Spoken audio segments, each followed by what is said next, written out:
Imbroni Culara. Etain emptied her bag on the straw mattress in the drying barn. Despite appearances, this was the guest suite. Livestock wasn't allowed in the barn at this time of year because animals had a tendency to eat the bark grain, and that was an awfully expensive way to fatten Merlies for the table. The animals were allowed in the main house, and in the winter they even slept there, partly to keep the place warm and partly to protect them from prowling Gadans. The house had smelled like it too. Nothing of the Merlies, not even their body heat or their pungent odor, was ever wasted. Keeps the bugs away, Burhan had told her. It's a good stink. Etain knelt beside the mattress and tried to think of a way out of her predicament. Master Fullier was probably dead. If he weren't, he would have returned for her. He had been, brilliant, magnificently skilled when he was focused on being so. But he was also impatient and inclined not to walk away from matters that weren't his concern, and those were two factors that didn't mix well with a covert mission. He'd decided one of Hokin's thugs needed to learn a lesson in how to respect the local population. All it took was for one of the Mandalorian's lieutenants to offer the same locals more than the price of a bottle of Urquell to say where and when Fullier was in town. Town. That was a joke. Imbrani wasn't Coruscant, not at all. The only infrastructure in the rambling collection of farmsteads was devoted to what it took to grow, harvest, and export its cash crops, and to the comfort of its commercial overlords. Etain had grown up in a world where you could travel at will and send messages easily, and neither of those taken-for-granted facilities was readily available here. Etain needed one of two things right now: to get passage off Kilara, or to get a data transmission out in her stead. She still had a mission to complete, if only to justify Master Fullier's sacrifice. She took a small sphere from the scattering of possessions on the mattress and opened it into two halves like a Shefna fruit. A hollow chart blossomed into 3 dimensions in her cupped hands, then another, then another. She had layouts of half a dozen Neomoidian and Separatist buildings in the surrounding region, because Fullier hadn't been the only one who was careless.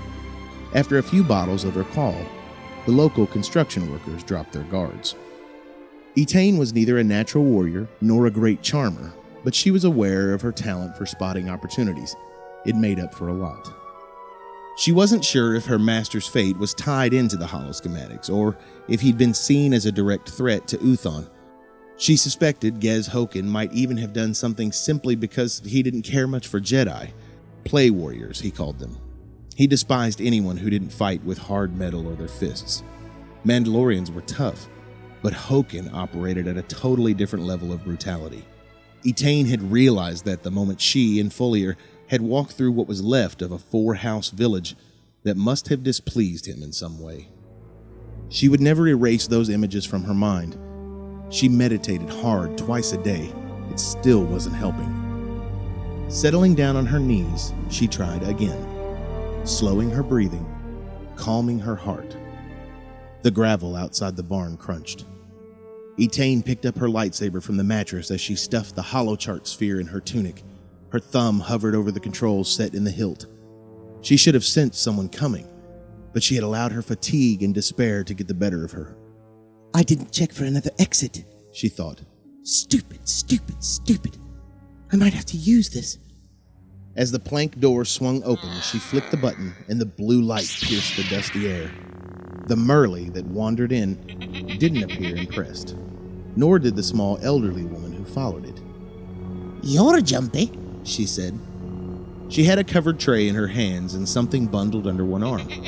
The Merly nuzzled Etain's knees, seeking attention.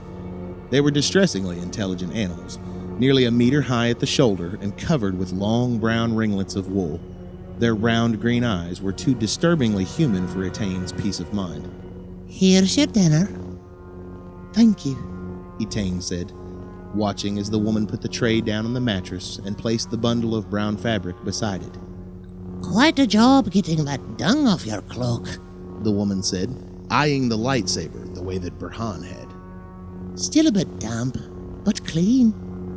Thank you, Etain repeated. She turned off the blade and peeled the cloth back from the tray.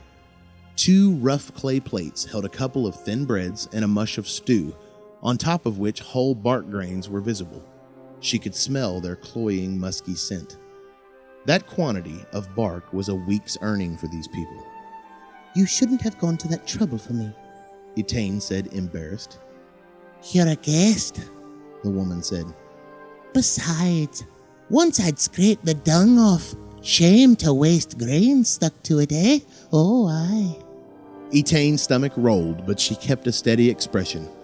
Coruscant's food hygiene regulations certainly didn't apply here.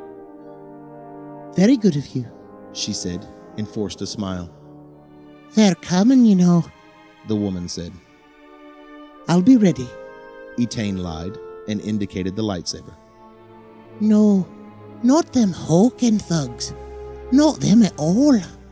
Etain wondered whether to press her, but decided against it for the time being. She had no idea who she'd be asking for answers. The woman sighed and shooed the Merle out the door with impatient hands.